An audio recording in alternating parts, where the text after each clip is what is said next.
안녕하세요, 김규현입니다. 저는 신촌세브란스 병원에서 1년 인턴을 하고요, 4년 소아과 레지던트를 하고 3년 동안 소아감염면역분과에서 일을 하고 3년 동안 국제진료소에서 일을 한, 그래서 인생의 거의 4분의 1을 세브란스 병원에서 보낸 우리 아이를 위한 클릭의 김규현입니다. 네, 저는 여태까지 늘 정보를 말씀드리고 우리가 어떻게 하면 아이를 잘 키울 수 있을 것인가, 저의 육아 팁 이런 것들을 늘 같이 나누는 시간을 가졌었는데요. 오늘은 저도 조금 인생의 4분의 1을 보냈던 그곳에서의 이야기를 좀 나눠보고자 합니다. 이제 의사들이 자기의 진로 선택을 할 때 가장 큰 카테고리를 어떻게 나누냐면, 나는 환자를 볼 것인가, 환자를 안 보는 과를 갈 것인가. 그래서 대표적으로 환자를 안 보는 과가 있다면은 뭐 진단검사의학과, 병리과, 그리고 이제 일부 영상의학과 교수님들은 뭐 판독이 위주로 되는 영상의학과 교수님들이 있으시죠. 그러면 이제 나는 환자를 보겠다 하면은 크게 두 가지로 다시 나뉩니다. 칼을 잡을 것이냐, 약을 잡을 것이냐. 저희 신촌세브란스 병원에 한상원 교수님이라고 소아비뇨기과 교수님이 계신데 진짜 유명하신 분이에요. 정말 저희가 신의 손이라고 불릴 정도로 없는 기관을 만드시고 없애시고 막 이런 것들이 저는 너무너무 멋있었어요. 그래서 저는 실은 수술을 되게 하고 싶었고 소아비뇨기과가 원래는 되게 하고 싶었었어요. 근데 제가 인턴 때 다리를 되게 크게 다쳤어요. 페인샥이 와가지고 쓰러지고 막, 그게 봄에 다친 건데 가을까지 잘 못 걸었어요. 그러면서 아, 나는 외과는 못 하겠다. 왜냐면 오래 서 있어야 되니까. 그래서 외과를 그때 제외를 했고, 저는 원래 애를 되게 좋아해요. 그래서 아이를 좋아하기 때문에 난 소아과를 가야겠다 이런 생각도 했고요. 제 우아클 아주 초기 편을 보시면 아시겠지만 전 저희 아빠도 저의 외할아버지도 소아과 선생님이세요. 저는 교회를 다니기 때문에 하나님의 뜻이 거기 있나 보다 라는 생각을 했고, 어떻게 보면 소아과 선생님을 하는 게 나의 필연인가 보다 라는 생각도 들었습니다. 실은 여태까지 의학 드라마를 보다 보면 어떠한 정치 얘기라든지 사랑 얘기라든지 되게 바쁜데 그 와중에 뭘 하는 얘기가 되게 많이 나왔던 것 같아요. 근데 제가 최근에 방영된 스리생이 정말 제가 좋은 드라마를 생각했던 이유는 의사의 삶에 가장 가까이 접근이 됐던 것 같아요. 물론 그렇게 모두가 모여서 노래를 할 여유가 있는 교수님은 거의 없습니다. 저희 남편 같은 경우에서도 보면은 외과라서 그런지 몰라도 아, 오늘 집에 좀 일찍 왔네 하면 8시고요. 대부분 11시에서 1시 사이에 오고, 제가 가장 마음이 아팠던 날은 그날 당직이어가지고 뭔가 수술을 되게 오래 했어요. 그래서 3시에 집에 와서 잠이 들었는데 30분 후에 전화가 왔어요. 아까 수술하신 환자가 뭔가 좀 안 좋은 것 같다. 그래서 집에 와서 씻고 옷 갈아입고 눕자마자 전화 받고 다시 그 길로 출근을 했었던 일이 있어요. 그래서 그러한 즐거운 시간은 생각보다 그렇게 많지 않다. 그리고 수술 장면 같은 경우에서는 정말 잘 많이 재현을 하신 것 같아요. 근데 수술실 안에서의 기구 소리, 이런 여러 가지 환경들이 생각보다 되게 긴박하지만 되게 멋있더라고요. 그 드라마에서보다 훨씬 멋있고, 하지만 되게 교수님들이 되게 무서워지기 때문에 그 안에서는 조심해야 되죠. 특히 인턴, 레지던트는 병원 안에서의 삶을 너무 오래 살고, 요즘은 되게 세상이 좋아졌어요. 레지던트 인턴들도 노동법에 근거해서 정말 칼퇴근을 하는데, 라떼는 말이야 그런 게 없었거든요. 저희는 진짜 그 안에서 먹고 자고 하기 때문에 정말 많은 일들이 있는 것 같고, 빠질 수 없는 게 바로 남녀간의 사랑이죠. 레지던트끼리 연애는 정말 많이 하고, 학생 때부터 CC였던 친구들도 있고, 의대생과 레지던트 결혼하는 경우도 있고요. 스리생에서 교수님들끼리 연애는 잘 제가 본 적이 없는 것 같고, 교수와 레지던트의 연애는 나중에 따로 말씀드리도록 하겠습니다. 연락 주세요.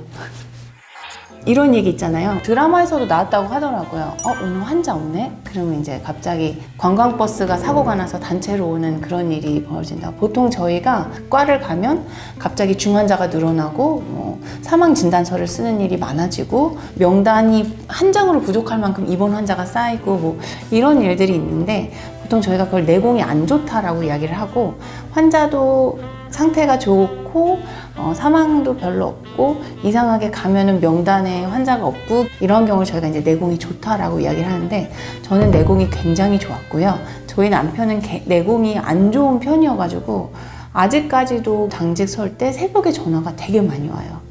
제가 한 예로 얼마나 내공이 좋았냐면 병원 침실은 다 화이트 시트잖아요. 그래서 응급실에 환자가 없는 상태를 화이트 베드라고 그래요. 왜냐면 침대만 쫙 있으니까. 제가 제주 한라병원 인턴을 응급실에서 돌았는데 간호사 선생님들이 저만 기다리는 거예요. 제가 가면 갑자기 응급실에 있었던 환자들이 다 퇴원하고 화이트 베드가 된대요. 그리고 제가 실제로 있었을 때 화이트 베드 상태를 많이 유지를 했었고 저는 자러 가거나 제가 나갈 시간이 되면 갑자기 환자 접수가 많아지기 시작해요. 그래서 선생님들이 제 손을 잡으며 제발 오늘 퇴근 안 하면 안 되냐고 이야기를 한 적도 있었습니다. 저희들 사이에 두 가지 상황의 말들이 있어요. 우후죽순. 그래서 비가 많이 내릴수록 환자가 막 죽을 수고 많아진다. 또 하나는 유비무한. 비가 오면 환자가 없다. 그래서 참 대립되는 두 가지 단어를 저희가 쓰고 있습니다. 근데 왜 이렇게 오래 걸리는 거죠? 아, 그렇죠. 근데 그거는 비단 3차 병원만의 문제는 아닌 것 같아요. 되게 유명한 동네 병원에 가면 기본 2~3시간 기다리는 병원도 있습니다. 우리나라 의료체계는 1차, 2차, 3차 병원이 있습니다. 그래서 원칙적으로 1차 병원 개원인 선생님들이 환자를 보셨는데 거기서 해결할 수 없는 문제가 있거나 아니면 상급병원에서 해결을 해야 되는 문제가 있는 경우에서는 진료의뢰서를 쓰게 되죠. 그래서 진료의뢰서를 가지고 상급병원으로 가게 되어 있습니다. 3차 병원인 대학병원에서는 정말로 안 그런 분들도 물론 있지만 대부분의 경우가 위중한 분들이 모이게 되는 부분이 있습니다. 되게 유명한 교수님은 막 뵙는데 2~3달이 걸리기도 하고 그날 하루에 대기 시간이 몇 시간이기도 하고요. 또 3차 병원에서는 검사들을 하잖아요.